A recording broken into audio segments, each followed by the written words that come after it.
Deputy Speaker. Deputy Speaker, I had the opportunity recently to visit some of my fabulous local primary schools that are part of the broader Community Hubs network in my electorate.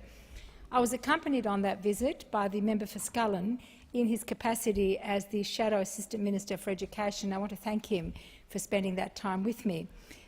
Deputy Speaker, community hubs deliver local information around education, health, community and settlement to families that are in need of these services.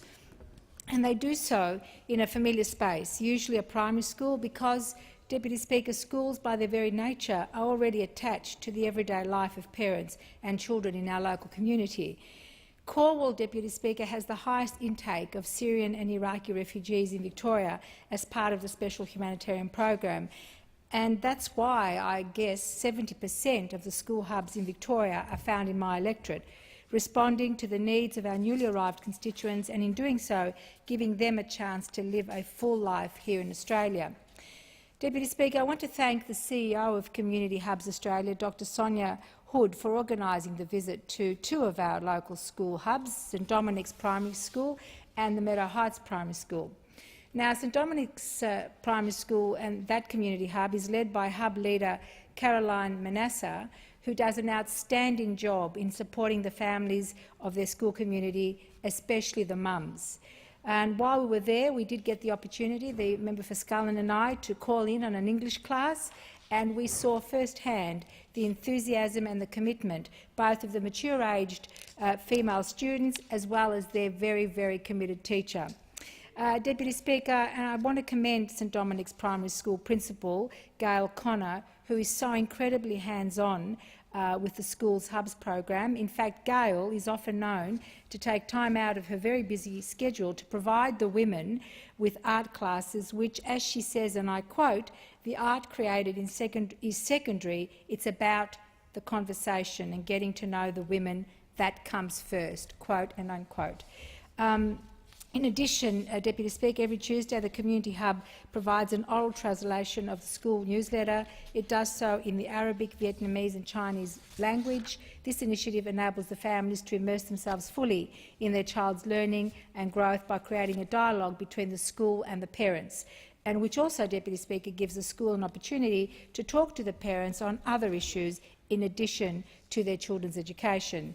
Now, of course, the other hub that we visited was at Meadow Heights Primary School, a very great public school where hub leader Salwa Salem does a fantastic job in creating a safe and harmonious space that promotes building strong and meaningful relationships with the school community and their families.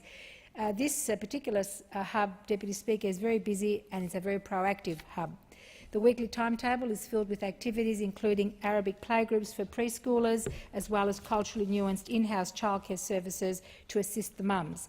This hub has a strong emphasis on healthcare, teaching mums how to be healthy and how to keep their families' health through proper nutrition and exercise. The hub also employs a speech pathologist to assist the refugee families with any issues they may have with speaking and learning a new language. So I want to thank Meadow Heights Primary School Principal Margaret Leach and Assistant Principals Yasha Dual and Dominica De Filippis for the love and dedication they put into the hub to make sure it works well for their community.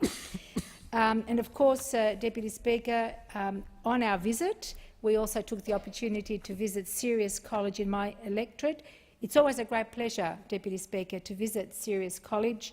It's one of the most successful academically oriented schools in my electorate, with a very high success rate at VCE each year for at least the last 20 years, certainly in all the time that I've been the member there.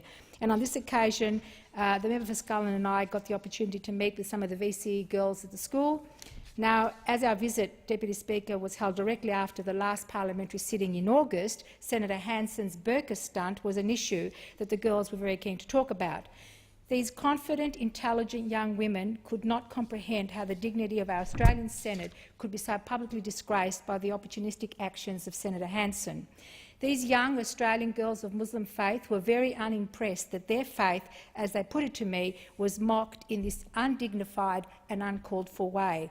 I reassured them, of course, Deputy Speaker, that Senator Hanson would be but a passing phase, and the future of this country lay in the intelligence, resilience and dignity of its young people such as these young women who aspire to go on and make a positive contribution to the future of Australia as others have been.